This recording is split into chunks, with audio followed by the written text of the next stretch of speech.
Greetings and welcome to another video. And in this one today we are doing another episode of Passion for Games. Joining me as usual is my friend Jeff, SasaMisa1806. Hello mate. Hello there. And in this one today we are doing the arcade game Prehistoric Isle in 1930, and this is using the Japanese ROM set. So tell us about this one then, Jeff. It's damn hard. That's the first thing I'm going to say about it. This took no less than 20 hours of bloody practice to one credit clear. Oh yeah, I should mention that as well. This is also a one credit clear, yeah. Yeah, I mean, I've done it in the past, but only on easy. And this is as you said, the Japanese ROM set. So this is not the cut down American version, which was much easier. Yeah, trust you to pick the hard one, eh? Well, part of it was because it is the Japanese version. I mean, it's called Genshito in Japanese, which does literally mean prehistoric Isle. Definitely, it's a typical nice, bright SNK game. I mean, SNK games are certainly eye-catching, and they're certainly difficult as well. Well, in the description I put up on YouTube pretty much says it all.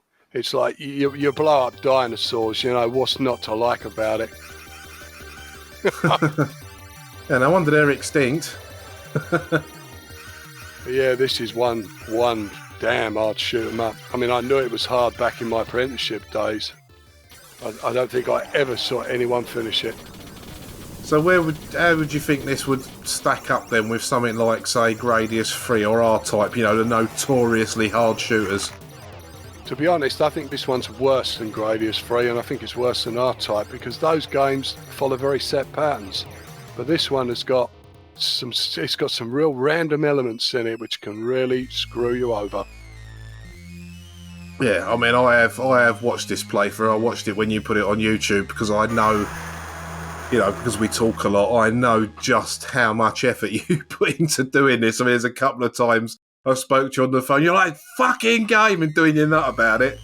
But yeah, you got there in the end. So hopefully this will be an interesting one for people to look at. I mean, I wouldn't say you make it look easy, but in certain sections, Jeff, you make it look easy, man. Well, it's like a lot of shoot 'em ups in general. You've got to learn the patterns. You've got to know where everything comes from. I do actually use an auto fire in this because I tell you sweat buckets after 20 hours of playing it. Well, I was playing it for about 3 hours in a row that Saturday morning, and yeah, after an hour you're sweating buckets, so I thought, sod this. The auto fire doesn't really help you a lot anyway. This game is more about knowing where things are. Yeah, I mean, you know, some people would moan about auto fire, but I know from a lot of arcade games, it doesn't give you an infinite stream of bullets. It just saves you keep stabbing the button all the time. Yeah, you can only fire a couple of times at once anyway. So being close to the screen is what increases your firing speed. Right, like there's the credit. Here anyway. Right, 1930, shipping accidents occurred one after the other in the sea around the Bahamas. Therefore, we headed to Greenland Island with the most accidents to investigate. That's what the text at the beginning says. And that's just Forest. Right. Right, so here we go.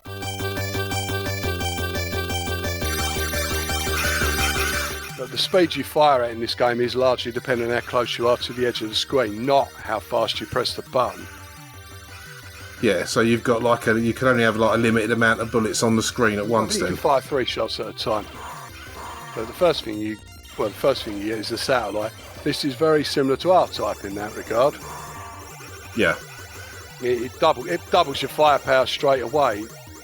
But unlike R-Type, this one will fire a different stream of bullets depending on where the satellite's positioned. I should also mention straight away as well that the satellite is not invincible like it is in R-Type. If it gets hit too many times, it will be destroyed. Some enemies are capable of just taking it straight off you with a single hit, as you'll see as the game goes on. As you see, you drop bombs when it's down to the bottom of you there. And when you put it in front of you, it shoots straight forward. It can shoot up and down. It can shoot backwards as well. But this is one of them games where if you don't know where anything's coming from, you will die very, very quickly. And unlike Gradius 3.5 type, where you get put back to a root level, your next plane flies on and then that gets destroyed 3 seconds later and your whole game is over extremely quickly. What I picked up there was basically invulnerability. It doesn't actually make your plane invulnerable though. If something ends up under your plane, it will still destroy you. It will stop bullets from hitting you though. I noticed a lot of the background doesn't blow you up, which is a nice change. Yeah, that is a very nice change. You cannot die from hitting the edge. You can get crushed, but you cannot die from hitting the edge, which is a definite plus compared to Gradius and R-Type, and most shoot-em-ups in general. So what are these S's you're picking up? I'm assuming the dollars S- are points. Yeah, the S's are speeds, the dollars are points, and each time you pick up another satellite, it increases its power. As you can see, I'm firing bigger shots now. Yeah. Some dinosaurs will randomly shoot, which is damn annoying, and they usually do it when they're behind you. Right, now you get one of the bosses, the Brachiosaurus. It can kill you with one hit if it grabs your plane, so don't let it do that. Yeah, we saw that in the demo, didn't we? It grabbed the blue plane and munched on it. Yeah. Playing it on default settings here. On easy, the dinosaurs have slightly less health. And their patterns are slightly easier. Yeah, you still made that look rather easy, though, I've got to say. But, you know, it is a practice thing. I understand that totally. Indeed. You know, the waterfalls don't destroy your plane. They just drag it downwards. If you hit the bottom of the screen, it will kill you. I don't bother with that power up there. It just fires a kind of laser beam instead of your shots. But you can't actually fire forward at the same time. No, right. Your forward, you notice your plane always fires forward. Yeah. So essentially, I just don't bother with that power up because it's more of a hindrance than a help. Yeah, I do really like the music on this game as well. It's typical of SNK games in that regard. The music's beautiful. Yeah. It's probably why I kept playing it. Well, then we get the bloody Allosaurus. The pattern of this particular dinosaur is slightly different on easy. He will not jump at you. But here, he will run at you and he will jump and try to grab you. So stay out of his way and blow him up. He's a bit harder than the Brachiosaurus was. Right, this is in the sky or in the air. Right. It's a joke, essentially. Right, this is the shortest level in the game. It's very high speed. Things will come behind you and the enemy is a pain in the arse. As you'll see. So again, as long as you know where things are, not so bad. Those annoying little cavemen, they will get on your plane and basically stop you from moving properly until you shake them off. Those things will start shooting little insects at you if you leave them on the screen for even a minute. But as you see, it deliberately tries to pincer you between enemies from both sides. Yeah, I can see that. But it is a very short level, this one. And there you get this annoying flipping Ramphorhynchus. His weak spot is his chest. You cannot actually shoot him from up there. Also, you can't shoot enemies, even though it appears like you're damaging him, until it actually takes the text away, you're not causing any damage. Right. I do get him fairly quickly. Yeah, that's an interesting weapon where it's firing like a big beam of fire down as well. Yeah. That whirlwind that he shoots out, that means on the ocean, that does. Right. Kaija. Because that's basically where you are. But that annoying whirlwind that enemy chucks out will grab onto your plane and shunt you straight into him. So that's why I stay in the bottom left-hand corner, because he doesn't come that far. But those shots he fires out do damage your satellite. My satellite has actually been hit about 3 times already. So 2 more hits, satellite destroyed. So even if you get like if you shoot one of them eggs and you get another satellite upgrade, will that reset it back to full health? Well, excellent. These damn ichthyosaurs here that jump out of the water. Yeah, I'm pretty sure I get killed here. Random shot from one of these annoying little bats. I think it comes behind me and it just manages to get a random shot off. Don't ask me what the bat's shooting at you with. It must have a gun or something. Oh no, it's got lucky there. Those dinosaurs you saw crawling along the ceiling there, that will grab hold of you and kill you instantly if you give it half a chance. Alright. You can't die by hitting the water though. Yeah, stay away from him, he'll grab you. Yeah, you can see his bionic commando arm coming out at you. Yeah, the ichthyosaurs, no matter where you are on the screen, it can jump anywhere above you. Yeah, I'm pretty sure I get a random shot there and it catches my flipping play. Mind you, it didn't take you long to get some bits back again. I mean, this game has got a rank system, which means when you die, the difficulty will go down. But not on the bosses. If you die on a boss, the difficulty remains the same until you've defeated the boss. Yeah, this looks a bit like Moby Dick, this boss, doesn't it? This says unknown dinosaur. Yeah, that's a very, very sort of alien Moby Dick dinosaur crossover, isn't it, that thing? Yeah, it's typical SNK fare. I mean, SNK games, I mean, well, everyone jokes about SNK difficulty.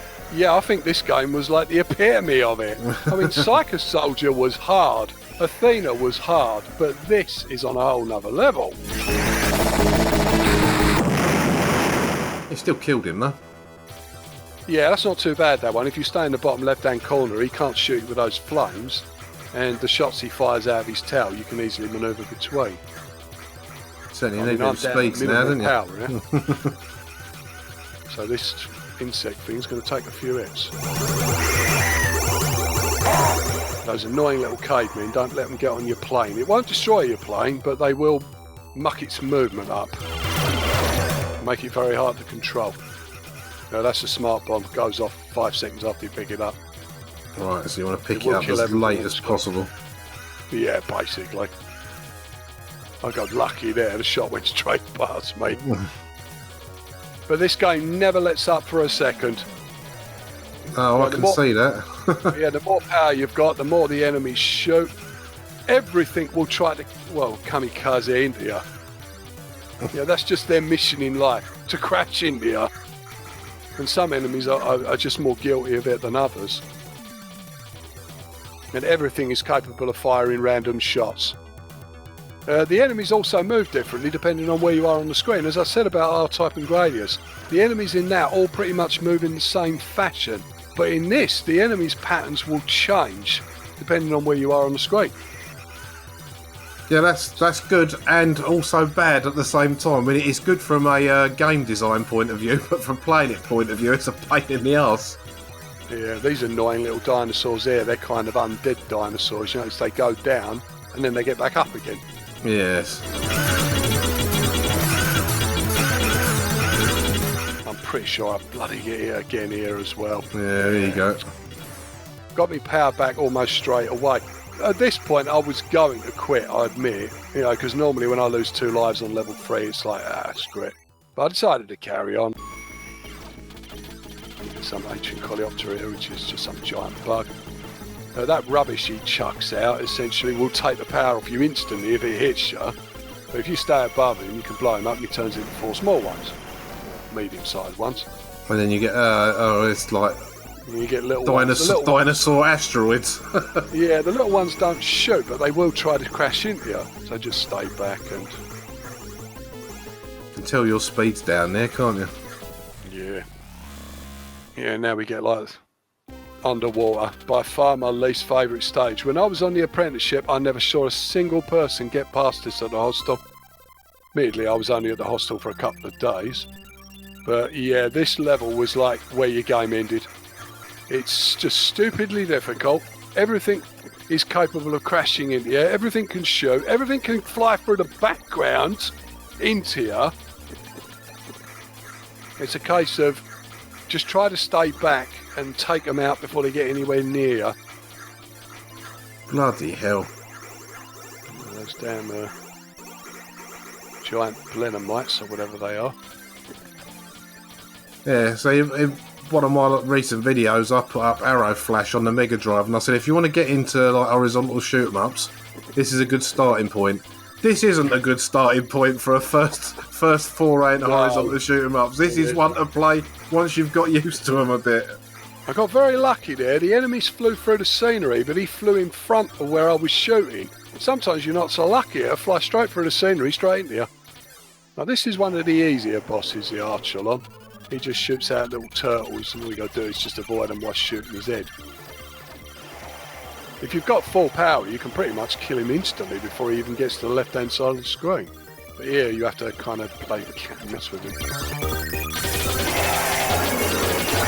I mean, when my forum was still up, you know, my H forum, as it were, I did actually do a write-up of this. I spent an entire week playing it on and off, and I took like screenshots of all the bosses and like explained what was the best way of killing them and talked about the game in general. I mean, I haven't actually got those pages anymore, or if I have, it's lost in the database of the backup I made.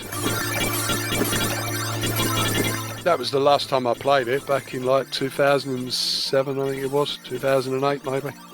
Those little blood money blobs there, as I call them, because blood money had similar looking enemies in it on the underwater stage.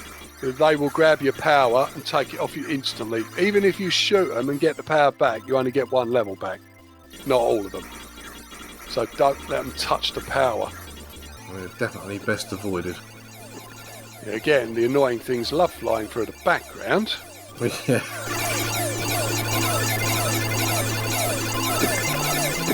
I get incredibly lucky here. I think something just grazes me, but it doesn't kill me.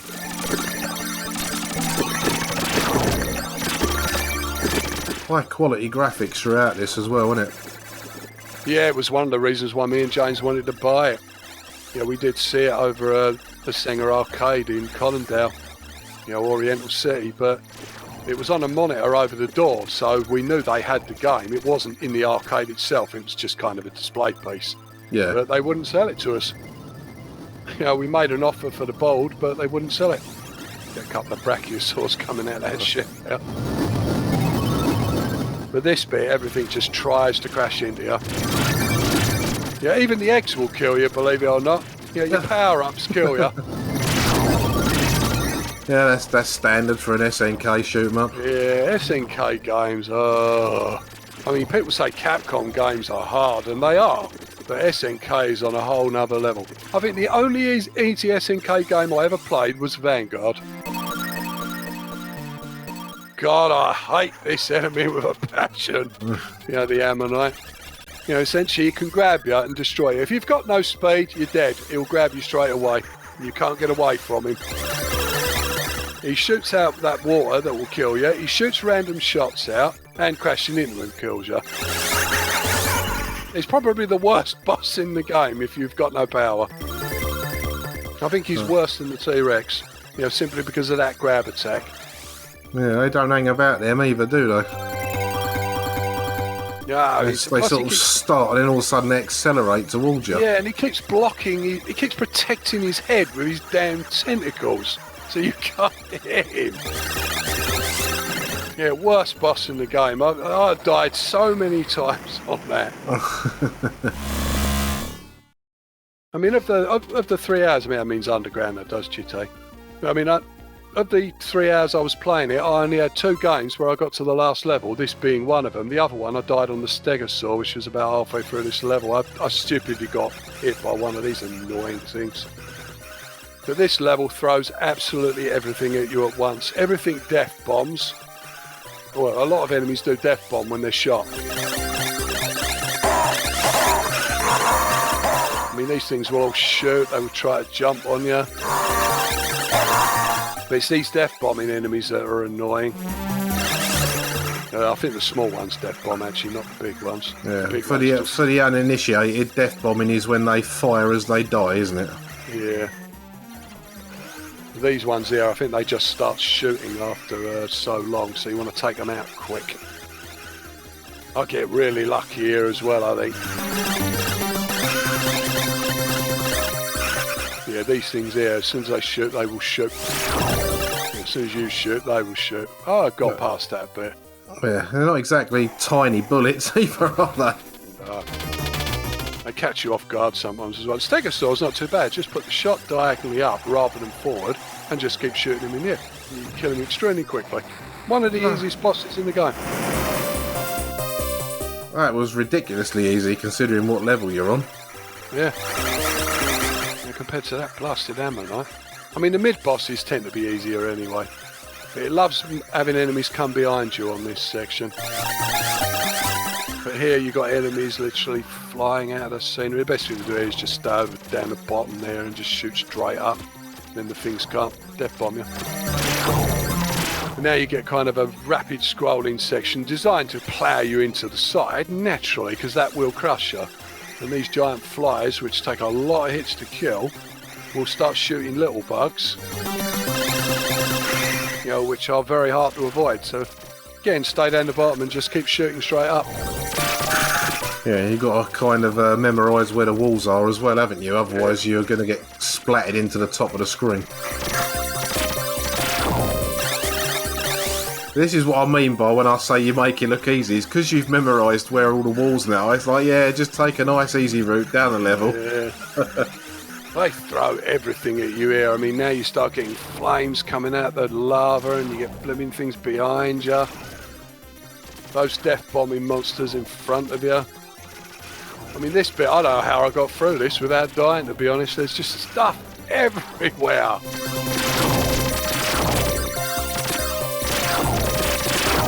Yeah, you saw what I mean about auto-fire not helping you. You may be able to shoot quickly, but so what? If you don't know where anything's coming from, auto-fire's useless. Yeah. This is not like, I don't know, Xenon 2 Mega Blast. In that, auto-fire totally broke the game. But in this, no, it won't help you. You need to know where everything is, which luckily I do. So yeah, once you take out all that crap, I mean, you miss anything for a second, the screen rapidly fills up with bullets and flames and you're dead. And don't ask me why the T-Rex is 426 foot tall. Maybe it's a mutant T-Rex, isn't it? Someone just watched Godzilla before they designed the game, innit? But surprisingly, he's not that difficult. Although you can only shoot him in his open mouth, his flames are pretty easy to dodge.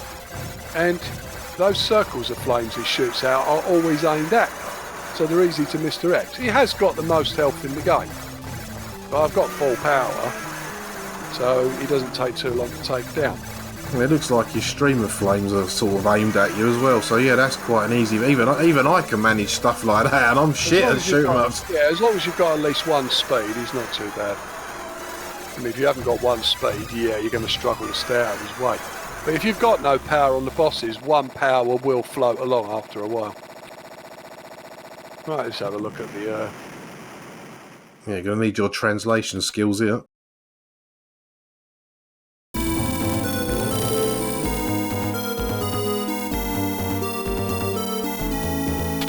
It says, thus we escape from the hellish island where the prehistoric creatures dwelt.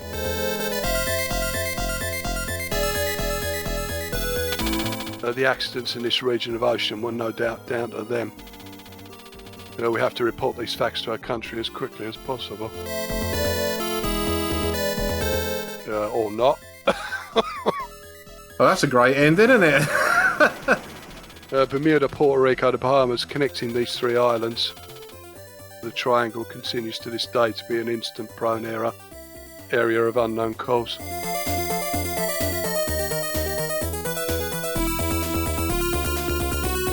And then we get a list of everybody. Yeah, surprisingly a lot of women again among the programming team. For the graphics and the sound especially. So much for there being no women in computer games programming. Yeah, I am pleased there was someone in them credits called Megadeth Nakamoto. I mean, you can't. That's a name and a half. That is, isn't it? Yeah. But yeah, I mean, it is one of my favourite SNK games. I mean, the difficulty is enough to keep you coming back to it. But it's the music is probably one of the things that really resonates with me. It is really good. Yeah, it is. I mean, well done. I mean, that was watching that was like I've said before when I've seen you stand at an arcade machine. Sometimes it's like watching bloody Commander Data playing. You just because you're so good at remembering where stuff is, you just go through it on almost on autopilot. But yeah, you died, what, twice in that? I mean, that's not bad going. I mean, it is possible to get a no-death run. I've seen other people do it, but I mean, one guy I saw do it was kind of cheating because he was using Wolf MAME, and Wolf MAME, the background graphics were reversed, so he could see the enemies flying through the scenery. No, well, that's not his fault. I mean, that's probably just down to a bug in the early version of Wolf MAME. But it does make the game easier if you can actually see the enemies. Right, so you were playing this on MAME. I'm assuming this is the arcade branch that you got from me? Yeah, I think so. Yeah, so emulation, lag. I mean, on a frantic shoot 'em up like this, you would imagine lag would be a massive problem if there is any. It didn't really look like you were suffering from any on this. No, I wouldn't say so. I mean, my brother tries to make out that lag is a serious problem in emulators and, even like emulated machines, like the Commodore Mini, isn't it? Commodore 64 Mini. Yeah. I mean, he makes it out to be as much as 300 milliseconds, but to be honest, if it were 300 milliseconds, it would be like the days of CD-ROMs when I used to play Hexen 2, and the game would play a track on the CD, and then when it goes back to the beginning of that track, there would be a 300 millisecond delay, and the game would noticeably glitch. And no, it's not 300 milliseconds. If it were 300 milliseconds, you would be able to see it. Yeah, and you wouldn't be able to one credit clear the game either, because there'd be a bullet coming towards you and you'd move and it'd have hit you before the thing moves. So yeah, it's the same as games like Street Fighter 03. Street Fighter 03, I've played it in emulation a lot now, and 03 is very unforgiving on how accurate you have to be with the combos. We're talking 1/10 of a second. If you're too slow on those moves, they don't come out. I know I had trouble on my first X-Arcade joystick. There was bad lag in the controller, and essentially I just couldn't do the moves, so they wouldn't come out. yeah, they seem to have sorted that out when they brought out the USB versions, like my tank stick's an X-Arcade, and that's a USB hybrid, so yeah. Yeah, the newer one I had was better. Well, until it went wrong. You've actually still got that somewhere, haven't you? Yeah, the controller's burnt out. I think we took the buttons out of that for your one of your arcade sticks, but yeah, it's just still in the garage, mate. But lag, I mean, okay, if you're a purist or you're playing in a competition, it's probably a good idea to play it on original hardware. But to be honest, if you just want to play a game, have a blast, it probably is not that important. No, I mean, it is obvious you are not going to, if you really want to play this game, you are not going to beat using the original arcade board, the original cabinet, and a CRT monitor. But I think the flat screens have come such a long way now that you only got to instigate game mode on them, and it turns everything off, and the lags, it's down to a minimum. I mean, you've got, a 4K telly, and you got a 55-inch bloody thing you play your games on, and if someone that has played as many games as you can say to me, yeah, that's all right, I won't worry about it, then it's not something I'm going to worry about, because I don't notice myself either. That's it. I mean, I used to be a real purist back in the days. There used to be like two versions of Pitfall 2, but one had slightly lower pitched sound, and I used to take it back to the video shop I rented it from and say, I don't like this version, I want the other one. It sounds better. I used to be a real purist. It's the same as arcade boards. I mean, I used to tell people at work on the apprenticeship, I don't bother with the console versions, I own the arcade version. I own a Dragon's Lair arcade machine. Why do I care about the console versions? I mean, if you're going to be a purist, we talk about purity here. If you play Pac-Man, you have to play it on an original Pac-Man arcade machine with all the side flash on it, the original joystick, the original everything, if you want to play it as it was intended to be played. Yeah, you can't get much more pure than an actual 1981 Pac-Man cabinet. I mean, that is bang on. That's it. I mean, it is possible to take these things too far. Okay, there are issues, but does it interfere with your enjoyment of the game? That really is the issue. I know Anthropants, he plays like a Streets of Rage 2 a lot. Now, he's a purist. He plays it on an original Genesis, with an original Genesis controller. And he has said that the Steam version just doesn't play exactly the same. You know, he tries to do the combos, or his techniques, and they don't work in the Steam version. Now, that's fine. He's a purist. He loves that game. He plays that game a lot. He does speed runs. He's probably better than I was, and I could finish it on Mania, starting with one life with any character. But he is on a whole new level. He is probably a master of Streets of Rage 2. And yeah, that's purism at its finest. But for the average person, probably doesn't matter. That's fair enough. Well, yeah, well done. That was. I remember when you put that video up. I was very impressed. How you managed to get through that, and 20 hours practice. I mean, I've seen people practice for months and only just managed to scrape through doing things like that. So that's pretty good going. Yeah, I think so. I mean, it took me a week before to do it on easy. I mean, this time it was on default settings, standard lives. 20 hours. I think I played it 5 days, over a 5-day period. Yeah, well, that's not bad going. We'll leave that one there unless you've got anything else to add on the game.